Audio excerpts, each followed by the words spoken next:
Bonjour et bienvenue sur le podcast La Rose qui parle. Je suis Hélène, thérapeute psychocorporelle spécialisée dans les blessures de l'intime féminin, prêtresse et enseignante sur la voie initiatique de la rose. Dans ce podcast, je vous livre mes réflexions et partages d'expériences personnelles sur les différents sujets qui m'animent. Seule derrière mon micro ou en duo avec des invités qui m'inspirent, je vous retrouve les 2e et ou 4e vendredis du mois pour un nouvel épisode. Alors merci de votre présence et bonne écoute. Bonjour, je suis ravie de vous retrouver pour ce nouvel épisode. Alors aujourd'hui, on va continuer à explorer la thématique de la prêtrise. Dans l'épisode précédent, je vous avais un peu exposé mon point de vue de manière assez généraliste sur la prêtrise et les enjeux en fait d'une prêtrise moderne, les obstacles, les difficultés et puis en gros les défis auxquels on doit faire face quand on se lance dans une voie de ce type aujourd'hui au XXIe siècle. Et puis aujourd'hui, j'avais plutôt envie de revenir de manière plus spécifique, plus précise et plus personnelle aussi peut-être sur la prêtrise qui est la mienne, qui est la prêtrise de la rose. Je vais peut-être commencer par refaire un petit peu l'historique de mon parcours. Alors, je vais essayer d'être concise parce que sinon ça risque de durer longtemps. Mais moi, cette histoire de prêtrise, elle a démarré officiellement en 2019. Toute l'année 2018 a été une année de préparation où j'ai rencontré ma future mentor, Laetitia Ransonnet, où j'ai commencé à me plonger dans la spiritualité égyptienne et où j'ai été littéralement appelée par la déesse Isis qui vraiment a été pour moi autant une reconnexion qu'une révélation. Donc pendant toute cette année 2018, j'ai cheminé au sein du cursus du Scarabée d'Or des Mystères d'Isis avec Laetitia Ransonnet. Et à la fin de ce cursus, qui durait 9 mois, on a eu un certain nombre de discussions passionnantes et enrichissantes, vraiment pour moi à l'époque avec Laetitia, qui elle-même était déjà prêtresse d'Isis. Et pour moi, c'était vraiment devenu une évidence à la fin du cursus du Scarabée d'Or que je ne pouvais pas m'arrêter là, qu'il fallait absolument que je poursuive. C'était un appel viscéral. Je l'ai littéralement harcelée pendant des semaines pour qu'elle accepte d'ouvrir les portes de son temple de manière officielle et qu'elle accepte de me mentorer en prêtrise. Alors j'étais pas toute seule à l'époque, on était 3. Il y avait 2 autres femmes avec moi et on a entamé ensemble ce parcours initiatique qui pour moi a duré 3 ans puisque j'ai été ordonnée prêtresse en octobre 2021, très exactement le 21 octobre 2021. Voilà, qui était déjà au demeurant pour moi une date hautement symbolique. Et et le fait d'avoir été ordonnée prêtresse pile à ce moment-là, ça a été vraiment un grand moment d'émotion. Donc ce cheminement pour moi, il a été long, il a été vraiment pas évident, ça a été vraiment une plongée dans le labyrinthe, une élaboration patiente et obstinée avec beaucoup de détermination et le couteau entre les dents. Mais quand j'ai finalement été au bout de ce processus, je me suis rendu compte rapidement que ce n'était que le début. Ce n'était que le début d'une autre aventure. On a souvent l'impression que arriver au bout du cursus, c'est une fin en soi, mais en fait pas du tout. C'est vraiment simplement la possibilité d'entrer de plein pied dans la réalité du sacerdoce et d'une vie dédiée au divin. Voilà, tout simplement. Enfin, tout simplement. Façon de parler.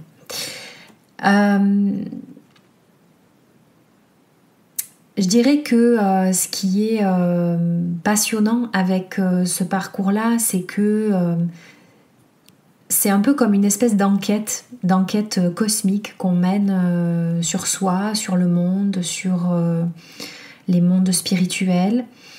C'est à la fois, moi la métaphore qui me vient toujours, c'est celle du tissage, parce que c'est vraiment un tissage incessant entre soi, entre soi et le monde, entre soi et le divin. Et c'est surtout quelque chose qui se raffine et qui s'affine sans cesse. Pour moi, être sur un chemin de prêtrise, c'est quelque chose qui n'a pas de fin, dans le sens où voilà, c'est pas qu'on a une feuille de route ferme et définitive et qu'on va la mener à terme de manière répétitive. C'est quelque chose qui évolue, c'est quelque chose de vivant. Moi, je trouve que la prêtrise, c'est quelque chose qui se transforme avec nous-mêmes. On est notre propre matière première. Et c'est ça qui est passionnant et qui est finalement... qui fait qu'on ne peut pas s'ennuyer. Moi, dans mon parcours, la prêtrise de la rose, elle n'est pas arrivée comme ça, comme une évidence dès le début du chemin, puisque moi, j'étais au départ partie au sein d'une communauté isiaque, c'est-à-dire d'une prêtrise gréco-égyptienne avec la déesse Isis. Donc, moi, dans ma tête, j'étais lancée pour être initiée prêtresse d'Isis au terme de ce processus. Sauf que... il y a eu pas mal de coups de théâtre et de rebondissements au fil de ce cursus initiatique, et il m'a fallu à moi et à ma mentor beaucoup de souplesse et d'adaptabilité, parce que on sait comment ça commence mais on sait jamais comment ça finit. Et il y a au fil du parcours déjà un certain nombre de choses qui ont commencé à se greffer à mon cheminement. Déjà, il y a eu des divinités autres qu'Isis qui se sont présentées. Alors, bien sûr, Marie-Madeleine n'est pas une divinité, mais c'était une figure archétypale, une énergie qui était omniprésente. Tant et si bien que, en parallèle de ma prêtrise isiaque, j'ai eu l'opportunité de mener une autre prêtrise sur la voie de la rose tantrique. Et cette double prêtrise, en fait, a été hyper challengeante, mais c'est justement ce qui m'a ramenée à la voie du corps, à la sexualité, à explorer, en fait, ce féminin sacré, entre guillemets, qui était vraiment un enjeu pour moi. Et puis il y a eu d'autres divinités comme notamment Ishtar qui a été aussi très présente, à tort aussi, au fil de ce cheminement. Tant et si bien que quand je suis arrivée au terme du processus initiatique, il ne m'a pas été possible de reconnaître Isis comme étant ma divinité tutélaire. Tout simplement parce que ce n'était pas le cas, mais Isis a été une initiatrice, une enseignante qui m'a menée vers la rose, vers ces divinités vénusiennes que sont Hathor et Ishtar en tant qu'émanation de l'étoile de Vénus. Donc c'est vraiment à la toute fin du parcours que le coup de théâtre s'est mis en place, et ce qui est apparu, c'est que je n'étais pas destinée à être prêtresse d'Isis, mais à être prêtresse de la rose. Là, c'était un peu la surprise, parce que au départ, j'ai pas vraiment compris le lien entre Isis et la rose, et puis il est arrivé après, en fait. Il est arrivé au fur et à mesure de mon cheminement de jeune prêtresse, on va dire. Mais tout ça est apparu finalement de manière très très logique, puisque Isis est une grande déesse du féminin, et que la rose est un symbole bien évidemment du féminin divin. Donc tout ça m'a fait remonter en fait aux sources vénusiennes de ma prêtrise et de la prêtrise de la rose, et m'a permis d'entrevoir vraiment en quoi pouvait consister, pour moi en tout cas, dans mon vécu initiatique et dans ma manière d'entrer au service, qu'est-ce que ça voulait dire être prêtresse de la rose. Bon, très tôt, je me suis rendu compte au fil de l'initiation que la question de l'amour, la question des relations, la question de la sexualité, la question de l'amour divin aussi, était absolument centrale. Et du coup, la rose est apparue comme cette espèce de condensateur, de catalyseur, d'éléments de réunification de toutes ces thématiques. Et c'est vrai que la rose, en tant que symbole de l'amour, symbole du cœur, symbole de beauté, d'harmonie dans de nombreuses traditions spirituelles, m'a permis de comprendre cette multiplicité de figures féminines qui gravitaient autour de moi. Alors féminines et pas que, parce qu'il y avait aussi des figures masculines comme Thoth par exemple, qui était assez présent, et puis bon, Yeshua bien évidemment. Mais cette rose finalement était le symbole de l'un dans le multiple. Et ça me ramène à cette particularité de la multipotentialité que j'ai déjà exprimée dans un précédent épisode, qui me caractérise et qui fait que cette multipotentialité, elle s'exprimait aussi au sein de ma spiritualité, puisqu'il y avait pour moi cette impossibilité de me référer à une figure tutélaire, à une divinité tutélaire, même si Isis a été quand même la maîtresse d'œuvre de tout mon parcours, et où elle a tiré les ficelles quand même pendant de longues années dans l'ombre. Mais en tout cas, la rose est apparue comme ce symbole du féminin divin qui rassemblait comme de multiples pétales cette unicité du divin à laquelle je voulais me consacrer. Donc il y a eu vraiment cette révélation un peu de dernière minute qui m'a propulsée sur le chemin de la voie de la rose.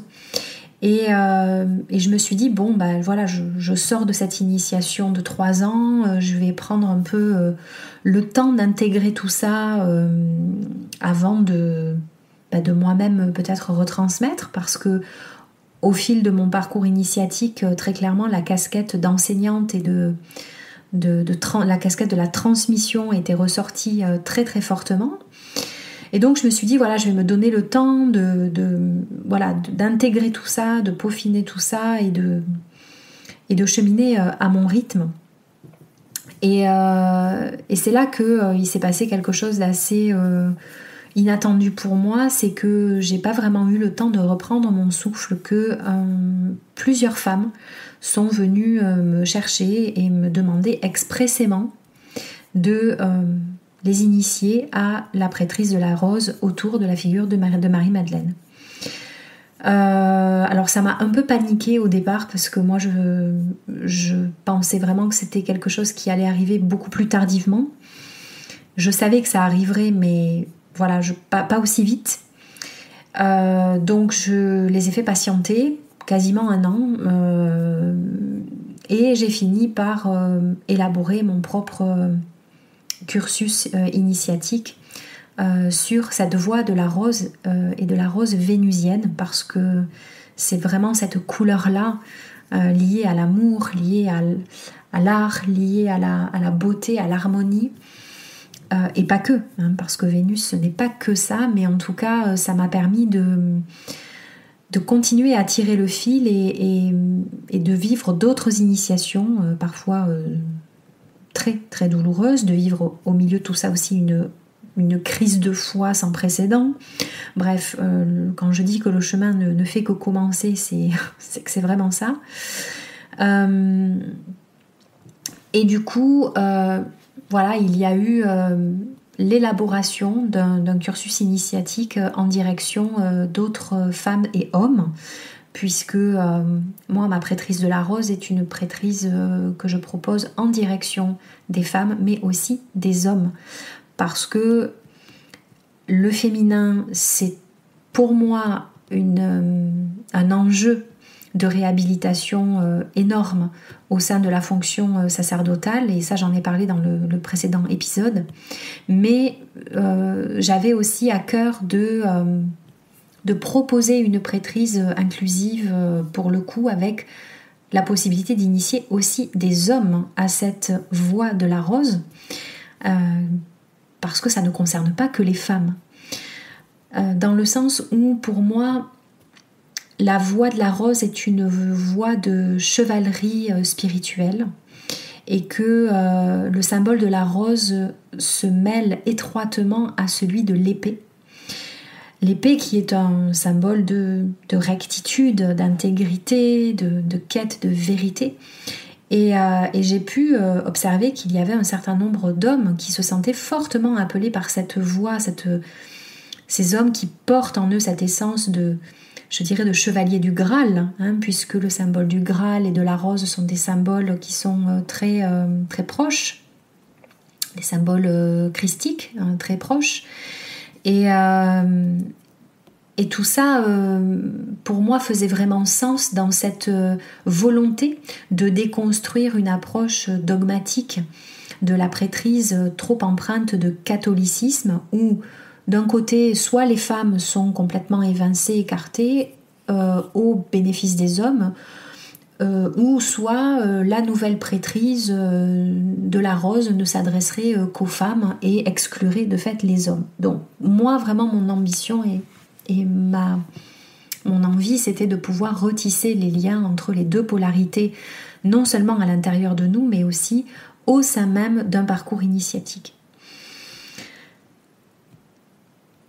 Donc tout ça est allé de pair avec moi, la poursuite de ma propre déconstruction intérieure d'un catholicisme et d'une prêtrise trop empreinte d'un catholicisme dogmatique, pour se réconcilier avec un message christique originel et qui fonde vraiment une partie incontournable de l'enseignement que je transmets au sein de cette prêtrise, qui est pour moi à la fois vénusienne et christique. Alors on pourrait se dire, mais quel est le lien entre Vénus et le Christ? Bon, déjà, je rappelle que l'étoile que les rois mages ont probablement suivie pour arriver jusqu'à Yeshua n'est autre que la planète Vénus, que les anciens considéraient comme une étoile, mais qui en fait est une planète. On l'appelle l'étoile du matin et l'étoile du soir, selon qu'elle se lève avec le soleil ou qu'elle se couche avec lui. Et donc c'est très probablement Vénus que les rois mages ont suivi dans une conjonction planétaire probablement assez inédite et spectaculaire pour arriver jusqu'au lieu de naissance de Yeshua. Donc Vénus est là dès le départ. Vénus que on trouve aussi comme étant appelée Vénus Lucifer, Vénus Morning Star, et Lucifer n'est pas un nom réservé au diable, mais à la base c'est un nom que l'on attribuait aussi au Christ, parce que Lucifer c'est le porteur de lumière, l'étoile du matin, Morning Star. Étymologiquement, c'est celui qui porte la lumière. Alors bien évidemment, au fur et à mesure du temps, ce terme de Lucifer n'a plus été associé à la figure du Christ, pour des raisons évidentes, puisqu'il y a eu derrière tout ça une vaste entreprise de diabolisation du féminin sacré. Mais en tout cas, Vénus associée à l'énergie christique, ça a énormément de sens, et un sens que je n'invente pas, mais qui littéralement s'inscrit dans une réalité mytho-archéologique, on pourrait dire. Donc pour moi, cette prêtrise de la rose, elle est vraiment un retour à mes racines à la fois chrétiennes, ou je dirais plutôt christiques, en dehors du dogme, avec Marie-Madeleine et Yeshua comme les deux piliers de ce temple. Marie-Madeleine et Yeshua qui en leur temps n'ont absolument pas cherché à fonder une église, une institution. Ils étaient clairement pas là pour ça, ils n'étaient pas chrétiens d'ailleurs. Ils étaient peut-être plutôt gnostiques, comme on pourrait le qualifier aujourd'hui. Mais ce qu'ils ont cherché à faire, c'est avant tout à libérer l'être humain de ses conditionnements, de ses croyances erronées, et à permettre à l'être humain de retisser le lien direct, sans intermédiaire, entre soi et le divin. Et plus je me plonge dans les enseignements originels de Yeshua et Marie-Madeleine, notamment à travers l'étude actuellement de l'araméen qui m'accapare, qui me passionne et qui est pour moi source de grandes révélations, plus je me plonge là-dedans et plus je me rends compte à quel point la présence du féminin et donc de Vénus dans l'enseignement christique originel fait sens. Tout ça m'a amené aussi à m'intéresser beaucoup plus profondément et de très près à l'astrologie vénusienne, puisque Vénus est une planète dont le cycle est assez complexe à étudier et qui est connu depuis des millénaires. Il a à peu près au moins 5000 ans d'élaboration et de codification, alors notamment par les Mésopotamiens, les Sumériens et les Babyloniens en Mésopotamie. Il était connu des Égyptiens, il était aussi connu des Mayas. Donc le cycle de Vénus est un cycle qui a été codifié dans le mythe d'Inanna Ishtar et dans sa fameuse descente aux enfers. Et le fait de se plonger dans ce mythe et dans l'étude de l'astrologie vénusienne a énormément nourri l'élaboration de cette prêtrise qui s'ouvrait à moi au terme de mon initiation et de cette prêtrise de la rose. Et c'est pour ça qu'elle constitue vraiment le socle initiatique que je propose et avec lequel je déroule le fil du parcours au sein de ma propre communauté. Ce qui, moi, faisait sens énormément aussi avec la présence de Vénus dans ce cursus initiatique et dans cette prêtrise de la rose telle que je la vis intimement et personnellement, c'est aussi la dimension artistique, la dimension de la présence de la notion de beauté avec un B majuscule à travers les arts, à travers la musique, à travers la danse, à travers le chant, à travers la prière chantée, la prière dansée. Tout ça sont des aspects en fait que gouverne Vénus en tant que planète astrologique, mais qui sont aussi des empreintes très très fortes au niveau de mon essence. Moi, j'ai eu un parcours artistique très tôt, très jeune, très marqué. Et le fait de pouvoir réintégrer cette dimension-là dans mon sacerdoce a été aussi une source de grande reconnexion à mon essence personnelle.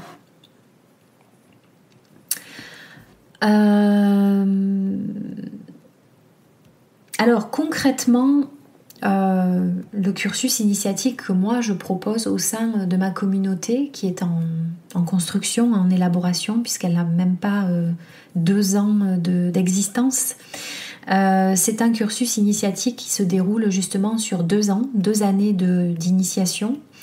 Le cadre initiatique, il est construit autour de la rose de Vénus, dont la géométrie est représentée comme une rose à 5 pétales. Et chacun de ces 5 pétales correspond à une étape sur le chemin initiatique. Donc quand j'ai été inspirée pour élaborer ce cursus, parce que c'était vraiment une inspiration, j'ai été guidée pour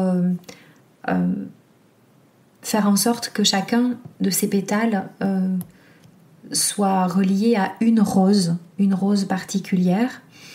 Donc il y a 5 roses qui jalonnent le cursus, le parcours initiatique. Et donc la première année de ce cursus initiatique, elle est dédiée à l'exploration des 4 premières roses du temple, qui sont en fait les 4 piliers, le 4 étant un chiffre de structure et de matière, de consolidation. Les 4 premiers pétales, les 4 premières roses constituent vraiment la structure que chaque initié va révéler, va découvrir, va explorer à partir d'une proposition initiatique que moi je leur fais, qui est la même pour tout le monde, mais chacun va en révéler quelque chose de très intime et de très personnel. C'est-à-dire que pendant cette première année, à travers les 4 premières roses du temple, chaque futur initié va aller découvrir là où les divinités avec lesquelles il ou elle va être amené à travailler. Il va aller explorer sa lignée spirituelle, ses dons, ses talents, va aller confronter ses ombres. Il va être amené à déconstruire tout un tas de croyances pour reconstruire sur un socle beaucoup plus authentique. On va être amené aussi à approcher les notions de posture, de communauté que j'ai développées dans le précédent épisode. Et la deuxième année est une année dite de spécialisation où là on va cheminer avec la 5e rose du temple.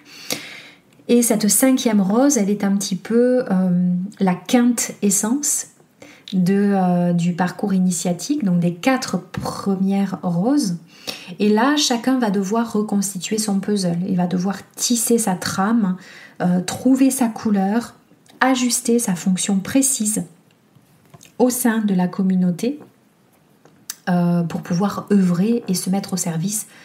Donc ça, c'est vraiment un déroulement qui se fait sur toute la 2e année jusqu'à l'ordination finale et au moment où on va prononcer des vœux.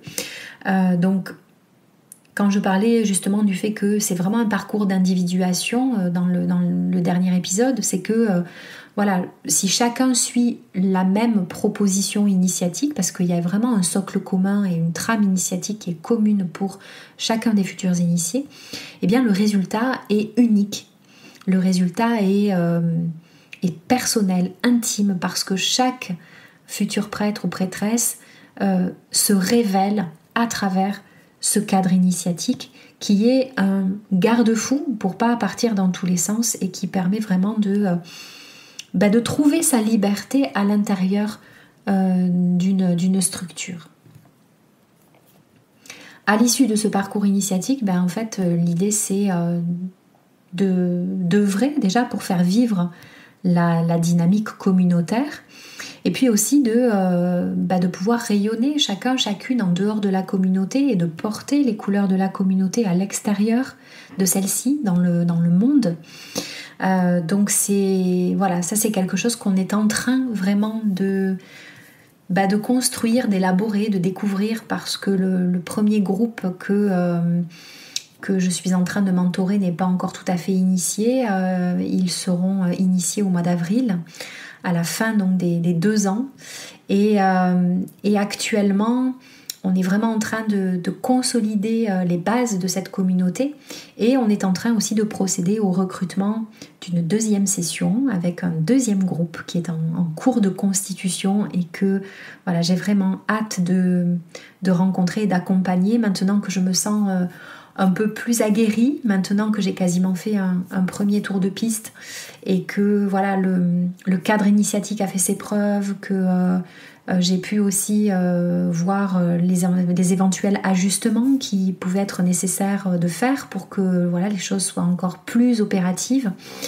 Et surtout, ce qui est génial pour moi, c'est de me dire que je ne suis plus seule à porter cette dynamique-là et qu'il va y avoir un staff de futurs initiés à mes côtés et qui vont être des piliers pour moi sur lesquels je vais vraiment pouvoir m'appuyer pour pour continuer cette œuvre, vénusienne dans le monde. Et c'est vraiment quelque chose qui me porte au quotidien, qui me nourrit énormément et qui donne beaucoup, beaucoup de sens à tout ce que je fais. Voilà, c'est un petit peu ce que j'avais envie de vous partager là-dessus de manière un peu plus personnelle. Alors, pour terminer, ce que je voudrais dire, c'est que c'était important pour moi de parler de ce sujet de la prêtrise sur le podcast, parce que je sais que ça peut paraître un peu nébuleux pour beaucoup de gens, ça peut intriguer. Ça peut aussi agacer beaucoup. Je sais que l'existence même de prêtresse et de prêtresse de la rose aujourd'hui, ça en défrise plus d'un, voire même plus d'une. J'ai régulièrement des échos à ce sujet. Je sais que beaucoup de gens nous prennent pour des imposteurs ou des gens pas sérieux ou du New Age ou que sais-je. C'est leur droit le plus absolu, mais pour moi, c'était important de faire entendre cette voix-là, de déposer dans le monde ce message, de pouvoir aussi éduquer peut-être, faire un peu de pédagogie, en tout cas d'expliquer et de communiquer sur ce sujet et de peut-être lever un peu le voile sur ce qui peut paraître un peu mystérieux, sans pour autant en dévoiler la teneur initiatique. Mais je trouvais ça nécessaire, important. Quoi qu'il en soit, moi c'est quelque chose qui donne énormément de sens, encore une fois, à ma vie. Ça me met en joie, c'est surtout ça, le plus important, c'est que ça m'amène beaucoup, beaucoup de joie, ça m'amène des moments de grâce, des moments de partage, d'amitié, de célébration, de communion autour du sacré qui sont vraiment essentiels, précieux. Et des prêtresses de la rose, je crois qu'il y en a besoin aujourd'hui. Nous sommes de plus en plus nombreuses. On est un peu comme des abeilles. D'ailleurs, les anciennes prêtresses grecques s'appelaient les Mélissae, ça veut dire les abeilles. Et et les prêtresses de la rose, moi je fais le souhait qu'aujourd'hui elles puissent poursuivre leur œuvre pollinisatrice pour diffuser cette voix de la rose, VOIE, VOIX, cet amour. Et c'est pas un truc gnangnan quand je dis ça, c'est pas un truc bisounours, c'est l'amour c'est exigeant. L'amour, c'est une haute valeur spirituelle qui demande énormément de rectitude, énormément de lucidité, de fermeté aussi envers soi, envers les autres. Et c'est pas de la guimauve quand je dis ça.